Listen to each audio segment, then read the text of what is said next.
Hey guys, it's me again, Paul P. For a change, I'm going to start the vlog this way. First of all, I want to talk about Murphy's Law. Murphy's Law states that if anything can go wrong, it will go wrong. Okay? So, with that in mind, this is what happened. I actually arrived here in the Philippines on October 21. I had a week of rest, a few days to get ready for Halloween, which I was planning to go to Boracay. Well, I did push through, but because of Pagyong Paeng, my flight on the 29th got cancelled. I rebooked it at 5 in the morning. Actually, they canceled it at 5 in the morning on the 29th. I had to rebook it on the 30th for an afternoon flight. It was so bad that my friend who was supposed to join us also got cancelled, and he rebooked his flight morning of the 30th, which also got cancelled, so eventually he didn't join us in Boracay. Well, what happened was our flight got pushed through. We arrived in Boracay around 4 p.m. and the thing is, the bagyo was still there. It wasn't here in Manila, but there was still a slight chance of strong winds and high waves.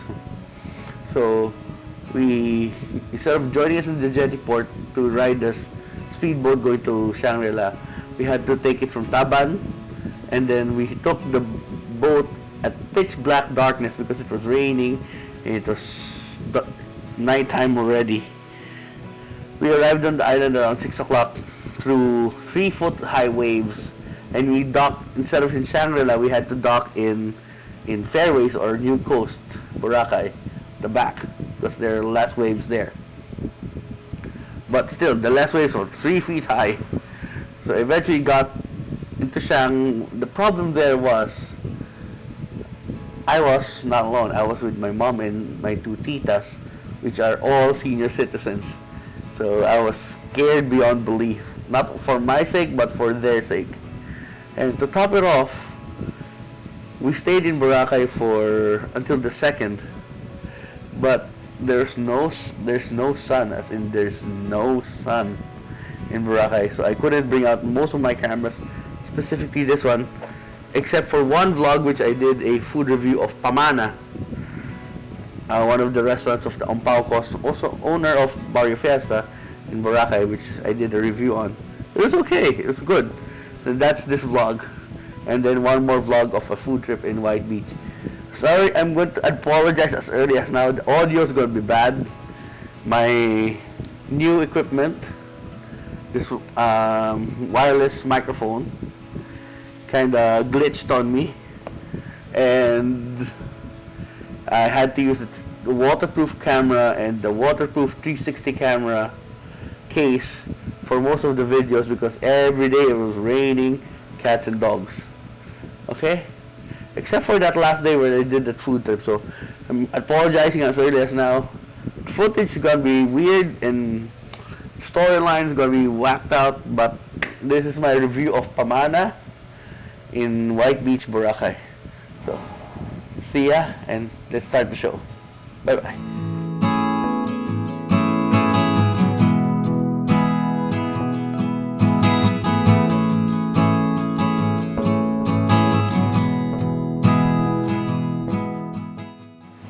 Hey guys, so it's me again, Paul P. You know that I am back in the Philippines, and what I didn't tell you is I went straight to Boracay. Okay, sorry the messy hairdo. Had my haircut in Manila. I wanted it short. I had it growing long for 3 months in Toronto because I didn't want to have a haircut there. It's too expensive. I'm a cheap person, so well, I am here in Boracay right now, and believe it or not, we're checking out this restaurant. It's called Pamana. Well, my tita is treating me here. This is actually owned by Happy Ompauco. If you don't know who the Ompaucos are, they're basically the owners of what do you call this? Barrio Fiesta. Okay, so we're going to feature their food, and hopefully we're going to try it all. See ya. Okay guys, so here's what we ordered. We have kare-kare, sisig that they're famous for, The best the sisig ribs, pancit buko, grilled prawns all the way there, some garlic rice. Okay, so we're starting off with the ribs. Look at that. Look how tender this is. Look at that. It falls off the bone. Like really falls off the bone. Ah, there it is. Very succulent. And look at this. It's very juicy. Glistening. I'll give this a try.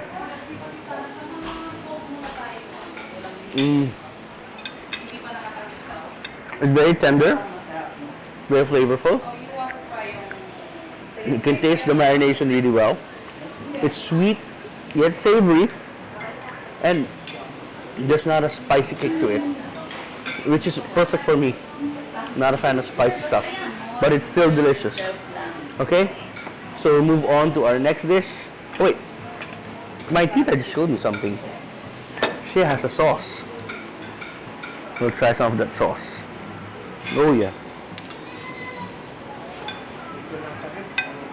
We'll try that sauce. See? The way the meat falls apart. Ooh.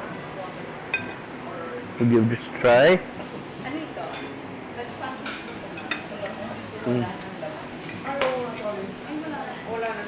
Perfect. That sauce adds a bit more moisture and a bit more sweetness to the pork ribs. I just wish I could have some, like, just a bit of chili pepper for it, but it's still delicious though. Okay, we'll move on to our next dish, which will be the sisig. Okay guys, so we'll try the sisig next. Okay, now I can see that there's a lot of chili, but I'll remove the chili because I am actually going out tonight and I don't want to ruin my night. I'm going for a party in Epic tonight for Halloween. But we will try the sisig.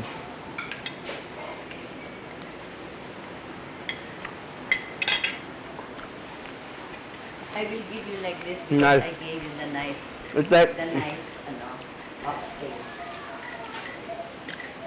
nice balance of spicy, savory, crunchy, chewy, and very flavorful. Now, there's a certain flavor to it that's really good. It's sauteed really well, and as you can see, well balanced. Sisig is always good. Yeah. Yeah. I thought you eat Oh, I love it. like only gulay. Now, next we will try This is the shrimp. maanghang. Now Maanghang. this is something that my tita ordered specifically. This is shrimp in this sweet, Pero mas maanghang. this sauce that's really buttery. We'll try this for that. I think this is grilled shrimp. Not sure. There. Put it in that sauce. And then my tita says add more of the sauce. So we follow her advice for that. You want the mas maanghang one or the...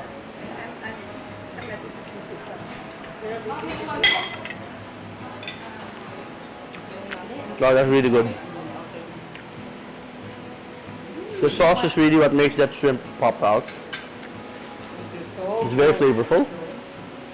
It has a nice, almost like a charred or sauteed taste to it. And the nice thing about it is there's a certain creaminess to it. I don't know how, but it's not too heavy.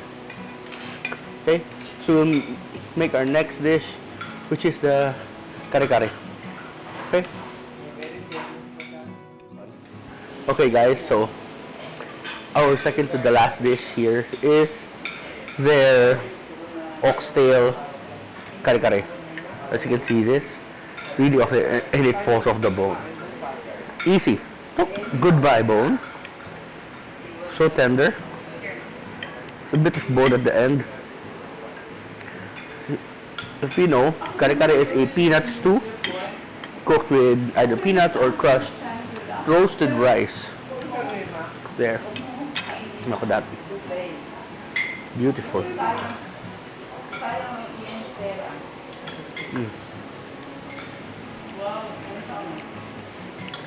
It's creamy, very decadent, and that bagoong really hits a spot. This is really one of the best kare-kares I've had so far.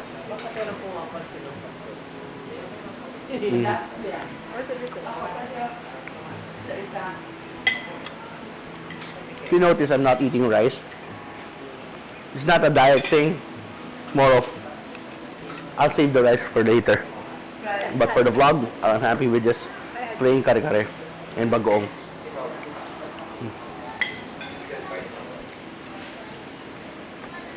Whew.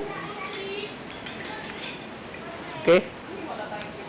Next, we'll move on to the final dish, which is the pancit buko. Okay, guys, so this is something unique. This is pancit buko. Now, it's pancit, but instead of using noodles, they use shredded buko.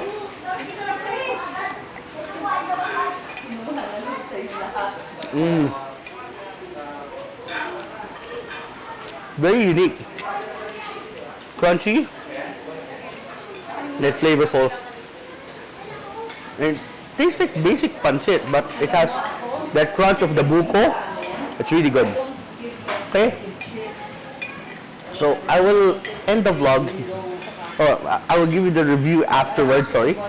I'll give you the review after this. I just finished my meal with my titas and my mom. Okay? See ya.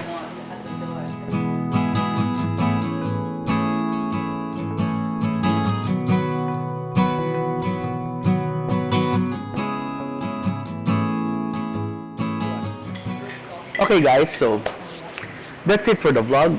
I enjoyed my meal here. I'll give you the review.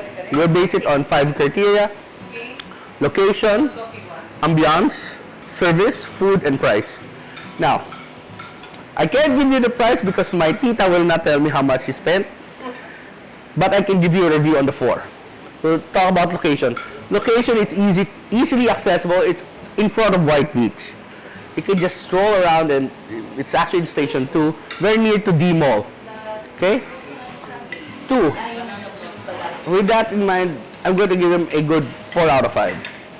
Now let's talk about service. Ambiance first.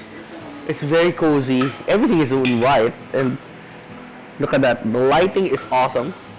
And the nice thing about this place is, when you enter, it feels as if you're home. So that's a very good plus for me. With that in mind, I'm going to give them a 5 out of 5 for ambiance. Now, let's talk about service. Ate and Kuya were very helpful to my aunt. We actually called in a few hours ahead to order all of this, and they had it prepared perfectly.